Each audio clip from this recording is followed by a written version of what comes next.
I'm going to be talking about diastasis recti and postnatal exercise. So in this video, I'm going to start off by going over what is diastasis recti, how to check if you have it, basically how to correct it, what you should be doing for postnatal exercise and program design, and then we're also going to go over pelvic floor and some exercises that you can do, and I'll also demonstrate them. So let's get started. So starting off, diastasis recti.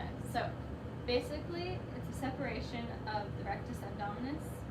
So that's your core right here. Nice, go lay down.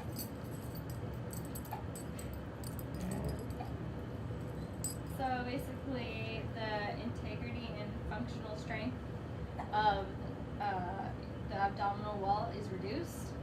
So it basically means that you've got say pressure going from that's pushing outward and hurting your core. So basically, if your back hurts, if you still look pregnant even though you've lost weight, if you've had an innie before and now you have an outie, if you have an umbilical hernia, if you're doing like a crunch and you see a cone shape in your tummy, sort of like almost like a triangle, then that's also something to look for, and that means you do have diastasis. Now, to check to see if you do have diastasis recti. So, first what we do is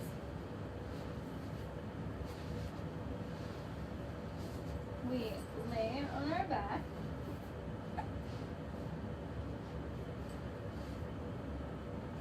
and hold my stay on here. Okay, so flat on your back, feet are stable.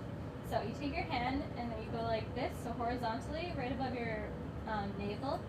And what you're going to do, you just sort of set there, and you're going to lift up, and you're squeezing your core as you lift up, and you'll be able to feel that separation there. So you push your fingers down past like your mama tummy, and when I do this, I can feel 2 fingers width, so I can push my fingers 2 in like that much.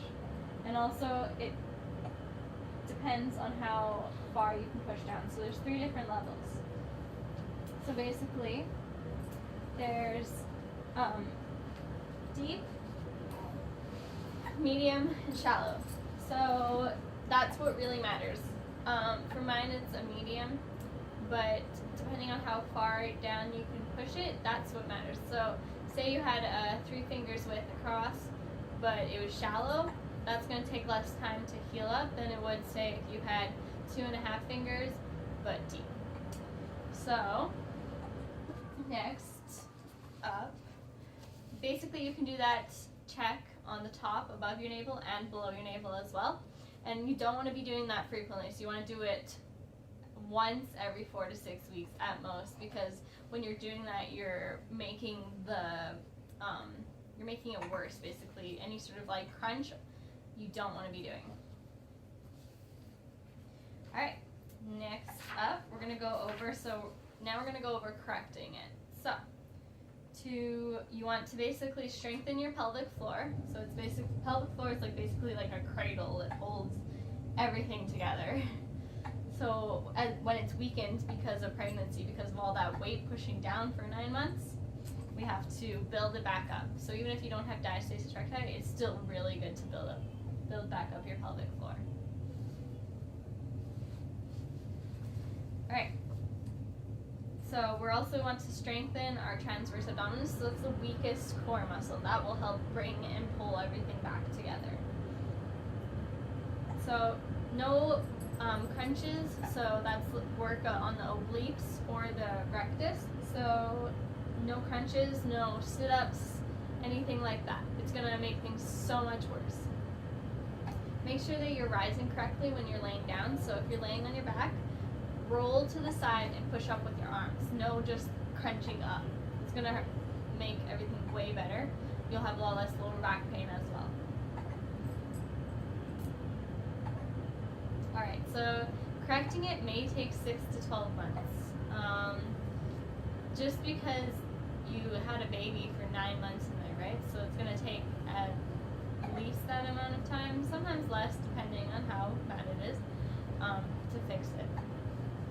Now I want to just go over diastasis recti when it's 2.5 or more, so fingers width. Now it really depends on like how wide your fingers are and everything like that, but no matter what, it's still good to do these exercises when you're postpartum. So working on your pelvic floor. We're going to start off with pelvic floor, and then I'll go on to exercise prescription for just postnatal and diastasis. So pelvic floor, there's basically, you know what a Kegel is, so I don't have to explain that, but we're going to go over elevators first. So elevators are when you would squeeze.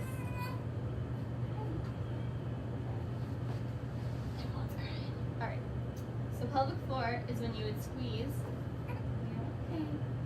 and you would go 3 to 5 levels up. So say it's like an elevator. So your pelvic floor is sort of like a J. So imagine going 3 to 5 levels up, and then imagine going 2 to 4 levels down. Now, the squeezing up is easy, but the going down and controlling that down is what's going to be hard. Another way is you can do max contractions, so 5 seconds of holding it is max effort, and then release. Another is endurance. So 15 to 90 second hold, and doing that at 20% effort. Then,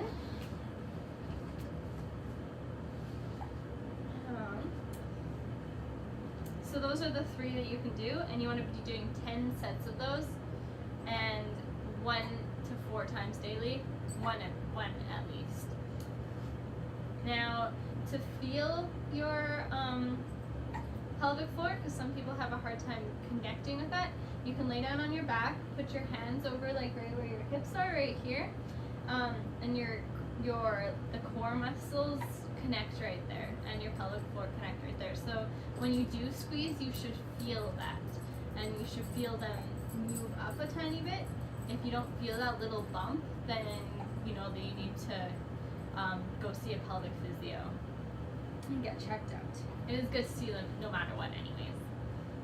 Okay, so exercises for postpartum. So I'm going to start with lower body. I'm just going to list them off, and then I'm going to go upper body, and then we'll do core. So lower body, you can do squats, you can do split squats, lunges, waiter bows, bridges, clamshells, ball wall hip abduction. Upper body, you can do wall snow angels, scap raises, seated and standing rows, back extensions from on your hands and knees or prone, and push-ups, but only do push-ups if you're not getting that bulge or like that cone shape when you're doing that action. Now, for core exercises, you can do draw-ins from seated and laying down and on your hands and knees. You can do the 5-level draw-in, also from any of those positions. You can do ball or wall press march, lying draw-ins with the knee fallouts, supported or unsupported marches. Now, make sure that you're not doing any sort of crunching movements until you have full support of your core and control. And there's no bulging at your belly button.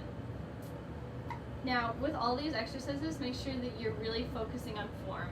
That's like the most important thing. It's not about how many reps you can get or how fast you can do anything. It's all about doing the correct form. So if you have any questions about how to do a certain exercise like correctly, just ask me and I can demonstrate for you, or I can give you pointers. Just let me know. So now I'm going to demonstrate exercises. I might just feed this girl first and then I'll be back.